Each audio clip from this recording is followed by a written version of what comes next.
Hi everybody, I want to do a quick video on the Dodge Charger rear sensor and camera setup. There's a few ways to do it. I've seen a lot of different ways to do it. I'm going to give you the way that I do it. The key being the rear backup camera. So if your car is equipped with that optional sensor and camera group, this will apply. This is a 2020, I believe. It's a really nice car that I'm building, and I don't want to cut any corners on it because this is going to be the nicest one I've done in a while. And I just want to show you some of the tricks. So this right here is the harness that has the sensors in it. I've got them taped in place. I'll pull this out so you can see it. Don't ever throw away your bumper if it has these sensors in it. These are the backup sensors that warn you if you're going to hit something, right? So I drilled a 1/2-inch hole and I spaced them evenly across the back here. And that was pretty easy. You know, it's just about a 5/8 hole. So I did a 1/2-inch hole and I chased it with a taper that was 5/8. You know, Harbor Freight stuff, not a big deal. I'm going to panel bond or possibly use a softer urethane adhesive to mount these in place. If anything did come loose, you can reach right under there and reapply it later. So I'm going to go pretty light on the adhesive for this car. But there's 4 of them, 1, 2, 3, 4. Make sure you install them with the plug on the correct side, which is the passenger side. You know, the big plug that feeds the sensors is on the other side. A lot of extra wire here. So pretty straightforward. I drilled these holes, tapered them out, do all that before you prime and paint, and then you can get the holes looking really nice like these. Now here's the one I wanted to show you. I'm going to pull this out here. This is the camera sensor, or the camera from the trunk. On the stock Charger, this camera on the 11 to 14s as well as the 15 to 23s, the camera is tilted down about 20 degrees in the back so you can see down low. Using this method, I pretty much keep this camera pointing straight out, but it's now 1.5 feet lower. And so you can still see the low area. You'll see a little bit too much of the ceiling or of the sky, but for looks of the car, putting all of these sensors in one row is just too compelling for me.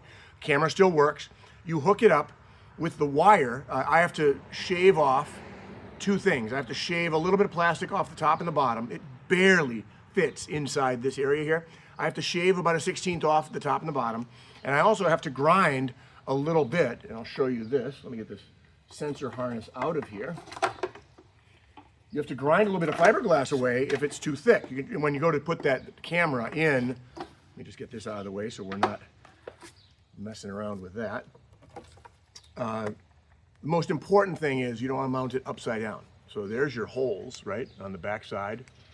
When you look, at least on this one, if you're mounting it with the numbers upside down, you're doing it correctly, believe it or not. Now, I don't know when they don't go by the label, right?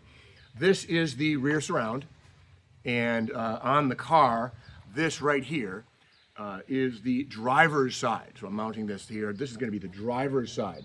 You're going to want the wire here coming toward the driver's side. So here's my rear surround. I wrote on here, I centered the hole right here.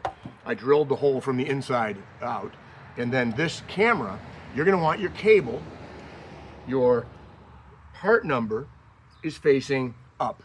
So the part number on that camera right there, not the sticker, I moved the sticker, right? But the part number, and this one says, 046727661AB, okay? That part number is pointing up, and the wire is going toward the driver's side. Now you can see also, and that'll give you the correct orientation when you're backing up. If you forgot, like I did, to hook everything up, I had to re-hook it up and see which direction the camera was, right? The other thing is, notice how smooth, how thin the fiberglass is. I ground down the top edge here of the roll pan. It's probably only a 1/16 of an inch thick. I'm not too worried because I have an aluminum piece that goes on top of here, but I don't want to have too much material here. And I also ground down this surface. I actually put my fingers where I'm grinding. I actually put my fingers so that I could feel any heat coming through if I was getting too thin, right? And then I started grinding just with a regular 3.5-inch grinder. I took about a 1/16 or an 1/8 of an inch off of this top surface, especially back here. And that allows me to wedge the camera in there, not only because the top edge is a little more flexible now, it's thin, but I've removed the edges on the top and the bottom of the camera. And so now I can wedge it in here, give it a good, push. And then once it's through the outside edge, I can get that camera lined up and get it straight. And so I just put it in there for now.